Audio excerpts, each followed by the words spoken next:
I got so much motherfucking design on right now. Break it down, bring it back, make it clap. I got 3 old thoughts, new block, wear that thing. Bitches on my line, and you know. Assalamualaikum warahmatullahi wabarakatuh. Waalaikumsalam warahmatullahi wabarakatuh. Alhamdulillahirabbil alamin. Wassalatu wassalamu ala asyrofil anbiya'i wal mursalin wa ala alihi wa sahbihi rasulillahi ajmain. Amma ba'du. Baiklah, kami dari kelompok 7 akan presentasikan materi tentang anatomi fisiologi alat reproduksi manusia. Sebelum memulai materi, izinkan saya bersama rekan saya perkenalkan diri terlebih dahulu. Baik, perkenalkan saya Suara Siska Hidayah dengan NIM 23086406 sebagai moderator. Selanjutnya materi pertama.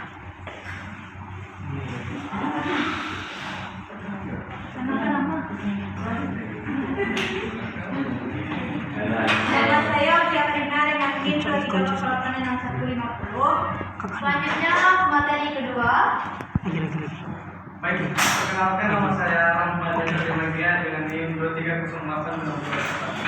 Selanjutnya materi ketiga. Perkenalkan nama saya Kubra Pribadi dengan NIM 230862. Baiklah, selanjutnya masuk pada materi kami anatomi fisiologi alat reproduksi. Nah, di sini kami akan menjelaskan 3 poin. Yang pertama, struktur reproduksi wanita dan pria. Dan yang kedua, mekanisme pembuahan. Dan yang ketiga, mekanisme fase dan pengaturan hormon siklus haid. Kepada materi pertama dipersilahkan untuk menjelaskan.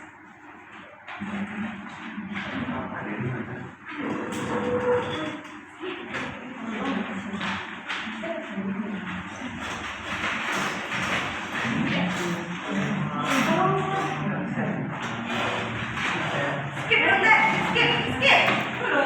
Assalamualaikum warahmatullahi wabarakatuh.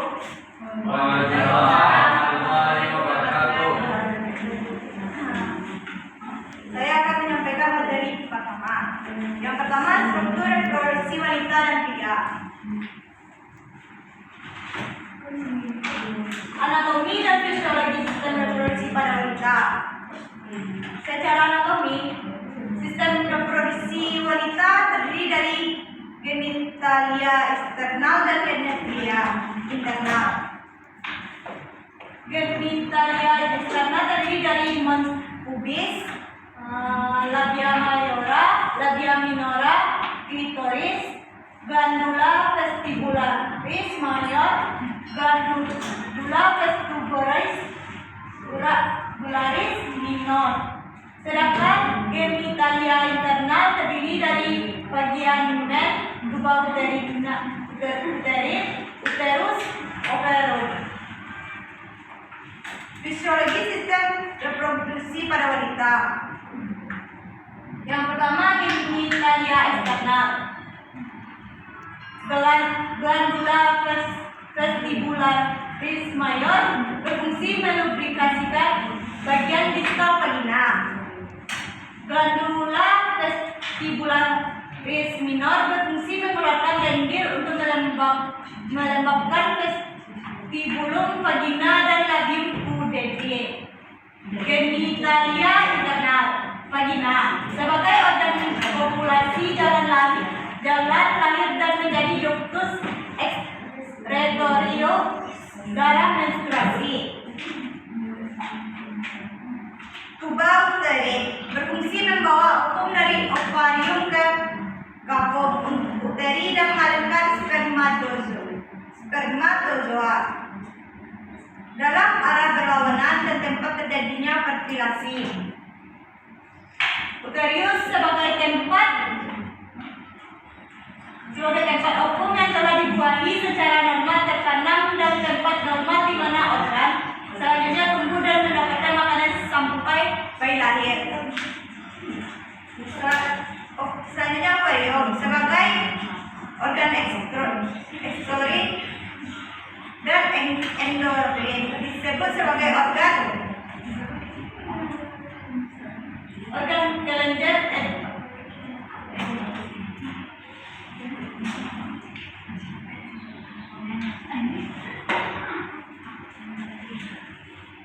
Endokrin karena merasakan hormon estrogen dan progesteron. Selanjutnya anatomi fisiologi sistem reproduksi pada pria.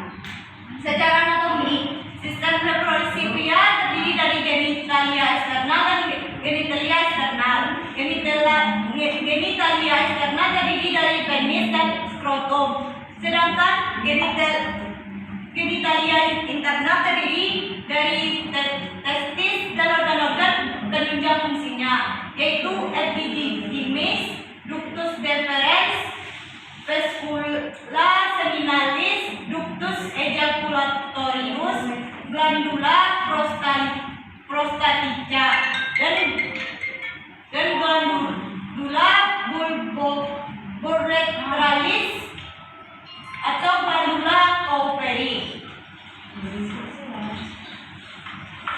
Fisiologi sistem reproduksi pada pria. Genitalia externalis, penis, berfungsi sebagai saluran yang menyalurkan sperma kepada vagina wanita. Skrotum berfungsi sebagai kantung kulit khusus yang melindungi testis dan epididymis dari cedera fisik dan merupakan pengatur suhu testis. Genitalia internalis, testis berfungsi sebagai penghasil sperma dan mensekresikan hormon testosteron. Epididymis berfungsi sebagai tempat sekresi sperma dari testis, sebagai pematangan motilitas dan fertilitas sperma, memekatkan atau menentalkan dan menyimpan sperma.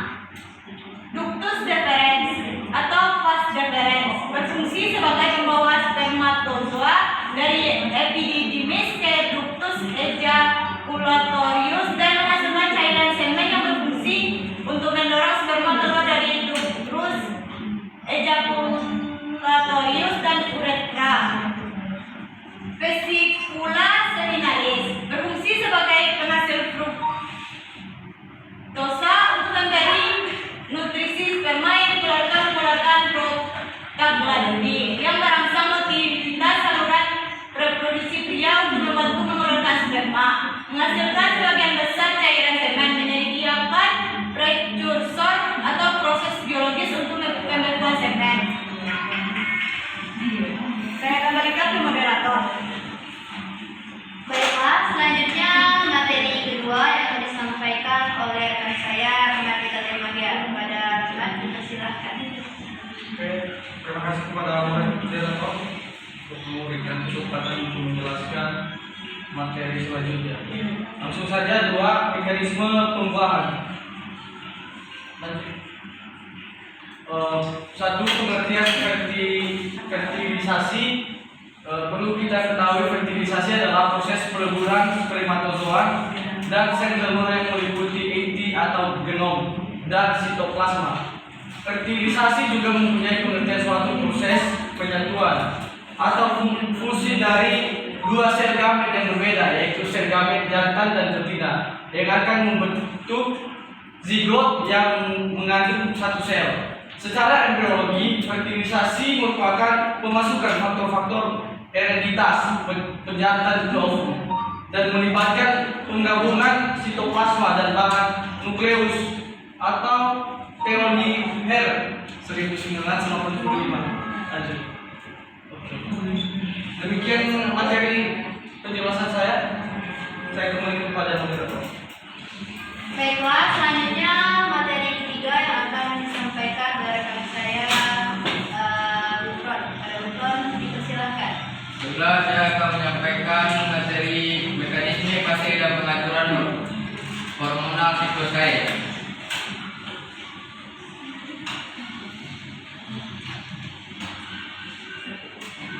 1. Pengertian menstruasi. Menstruasi adalah pelepasan dinding rahim atau endometrium yang disertai dengan pendarahan dan terjadi setiap bulannya kecuali pada saat kehamilan.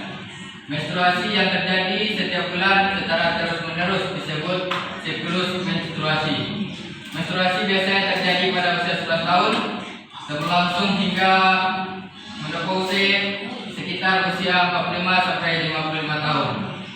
Normalnya menstruasi berlangsung selama 3 sampai 7 hari. 2. Siklus menstruasi. Siklus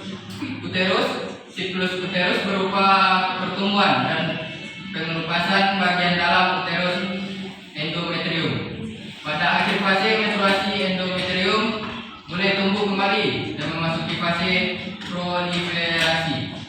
Pasca ovulasi, pertumbuhan endometrium berhenti saat dan kelenjar endometrium menjadi lebih aktif fase sekresi.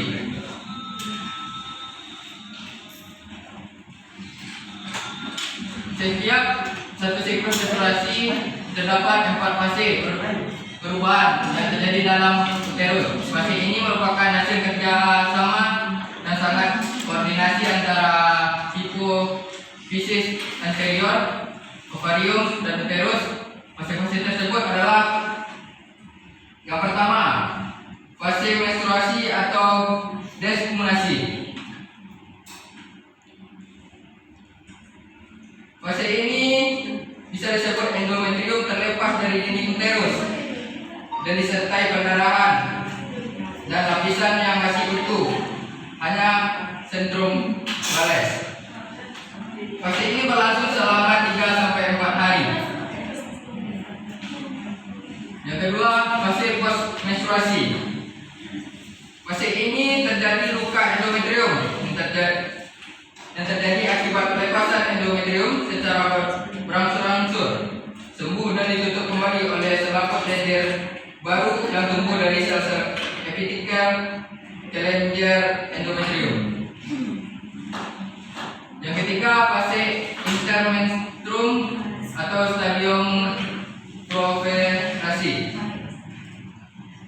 Tahap ini merupakan tahap di mana sel-sel mengalami pembelahan diri secara aktif, membesar dan memadat, membentuk cikal bakal gigi yang menyerupai bentuk topi. Dan yang keempat, fase pramenstruasi atau stadium sekresi. Dari fase ini menjelang menstruasi, kadar hormon di dalam tubuh cenderung berubah-ubah. Hal tersebut dapat mengaruhi perubahan fisik, emosi pada wanita, dan perilaku seseorang. Kondisi ini lebih dikenal dengan istilah sindrom pramenstruasi. Baiklah, sekian yang dapat saya sampaikan. Saya kembalikan kepada moderator. Baiklah, berikut ada video yang menjelaskan tentang anatomi fisiologi alat reproduksi. Mari kita simak secara bersama.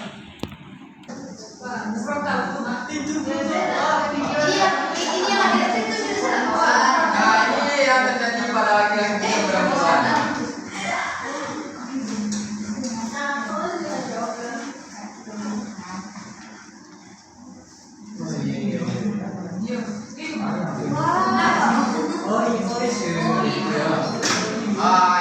Ini penis laki-laki dan skrotum yang ada pada laki-laki. Itu fungsi alatnya bisa dilihat di video.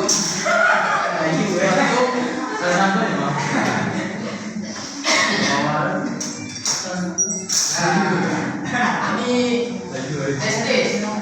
Testis itu bisa dilihat, tidak bisa dijelaskan. Epididymis. Dan utera, ada utera bisa dilihat teman-teman semua. Ada skip.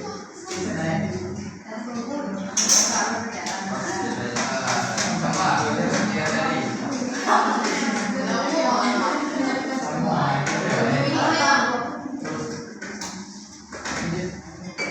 Utera mengalir sperma, ya bisa kita lihat teman-teman.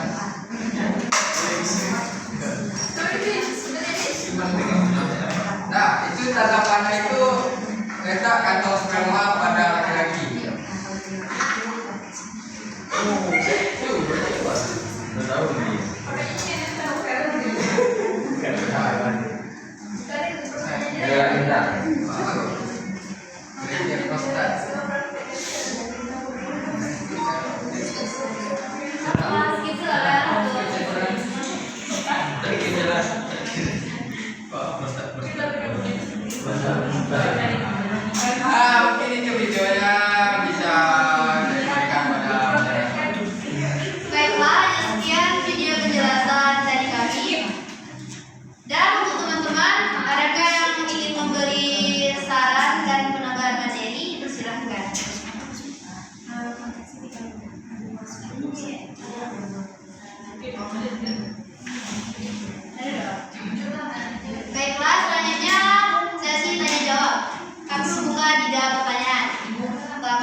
seperti yang tertera di PPT tadi, yaitu fertilisasi atau proses tumbuhan pada vagina wanita yang disebabkan oleh bertemunya sel sperma dan sel telur pada vagina. Yang pertanyaan saya, itu kan merupakan fertilisasi. Yang pertanyaan saya itu yaitu infertilitas atau yang biasa disebut dengan mandul.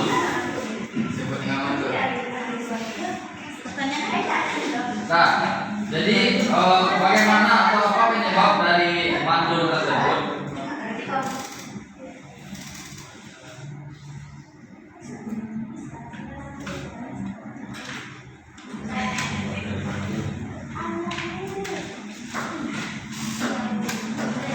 Bagaimana penyebab mandul tersebut?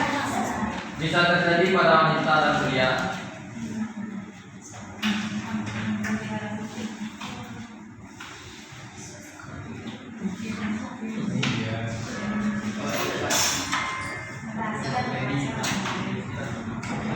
Dan bagaimana cara mengatasinya? Yang menyebutkan jawaban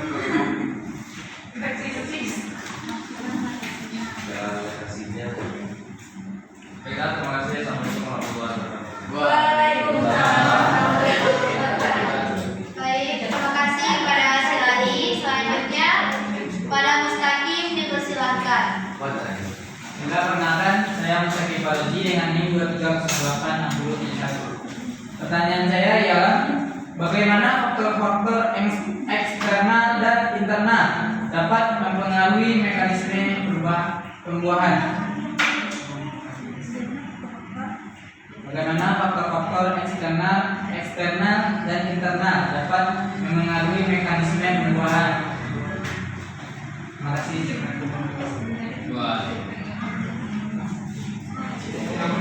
Selanjutnya ada yang bertanya? Masuk lagi.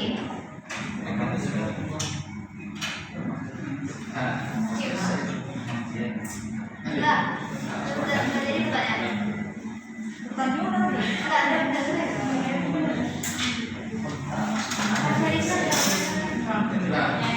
Pertanyaan pertama yang akan dijawab oleh rekan saya, Gufron. Kepada Gufron dipersilahkan. Assalamualaikum warahmatullahi wabarakatuh. Waalaikumsalam warahmatullahi wabarakatuh. Baiklah, saya akan menjawab pertanyaan daripada saudara Silali.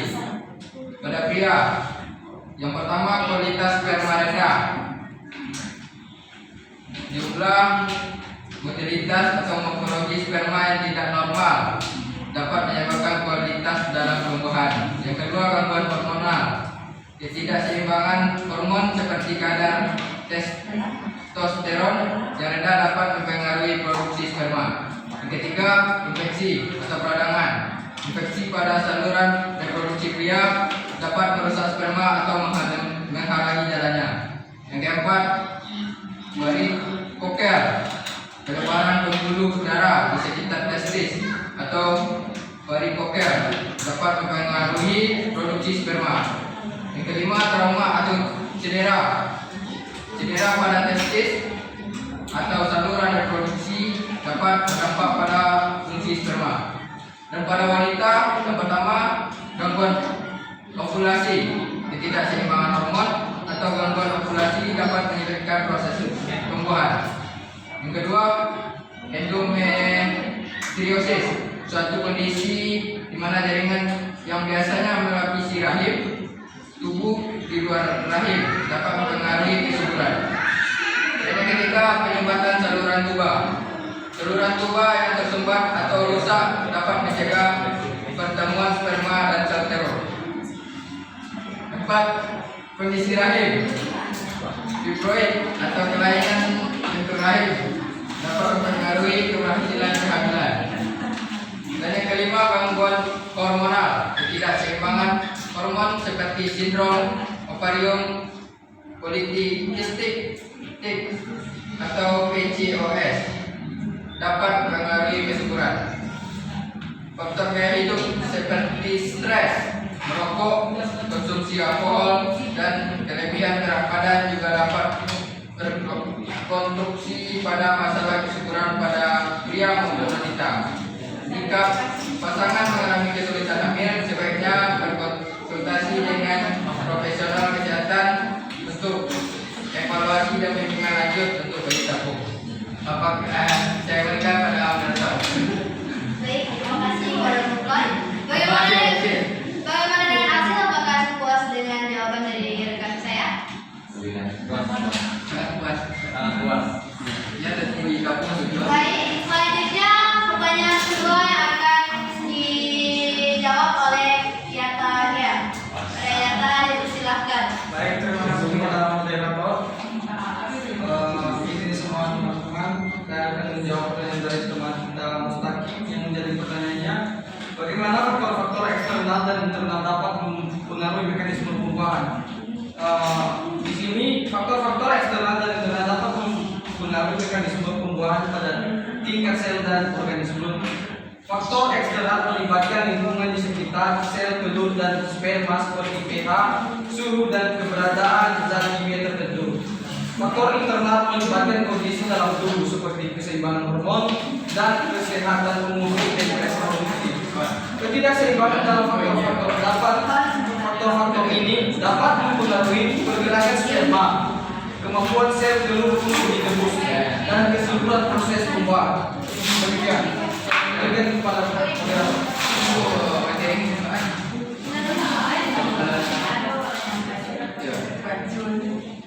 Baiklah, selanjutnya kesimpulannya yang akan disampaikan oleh Muflon. Pada Muflon dipersilahkan. Baiklah, kesimpulan dari materi kami yaitu sistem reproduksi manusia adalah serangkaian organ dan jaringan yang bekerja sama untuk memungkinkan terjadinya reproduksi.